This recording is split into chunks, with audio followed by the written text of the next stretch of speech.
بخير گهداری هێژا و دەلال گهداری هێبێ FMS ژیانی لە هەندێک کوشەیە بۆ یەرێکیش دیرۆکەی جوەر پێشکەش بکەم لێبەرێ کامەگەرن دیرۆکا کوردی بیوەکەی ڕۆچبوویە دیرۆکەیدا di sala 1922 de Fransayê bi ermanca hêzkirina hebûna xwe ya Rojavayê Kurdistanê ji gelê bajarê Hamûdê ku di wê demê de mezintirîn bajarên Rojavayê Kurdistan bû, xwestin got qereqolekê ava bikin. Gelê Hamûdê di wê demê de bi şerta got endamên qereqolê Sûrî bin qebûl kir. Fransa vêyekê qereqolik ava kir, lê Fransa paşê bercewendiyê xwe bikar anî.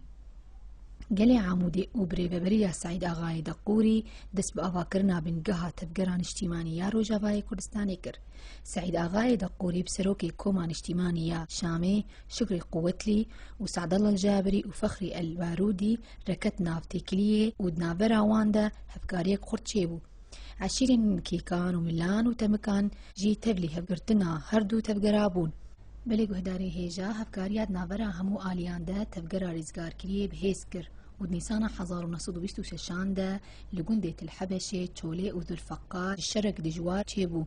Şer di saetên sihorê de dest pê kir û heta roj bilind bû dom kir. Di encamê de hêzên heyecana yên Fransa û alîgerên wa têk çûn û di nav pevçûnan de 26 welatbarêz jiyana xwe ji dest dan. Û di 28 meha Tîrmehê de sala 1937 de şerê Hamûdê ku di wê demê de di beşa dest pê kir. Şerê beşê Bakur û Başûr.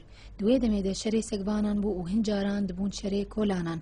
Şoreçgeran di wê demê de Fransa têk birin û di 29 meha Tîrmehê de belafirên Fransayê gundê Tilhebeşê bombebaran kir.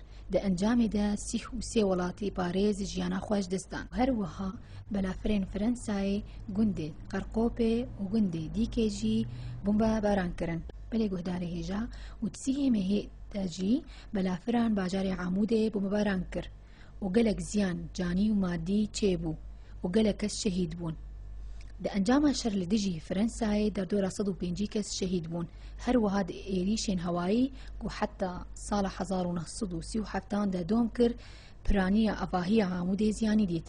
Taxa Xristiyan ya Gulbakur bû bi navê taxa Meyselûn tê naskirin û taxên din jî li bajar wêran bûn. Belê guhdarê hêja tevlî berxwedana gelê Hamûdê jî lê ji ber dijwariya şer û êrîşên bombeyîn yên Fransayê gel nikarî bû li xwelber xwe bidin û berê xwedan Bakurê Kurdistanê. Saîd Agayê Deqûrî jî wê demê de li gel welatiyan berê xwe da Tirkiyê ku bi şertê goçekên xwe deynin pêşwaziya wan kir.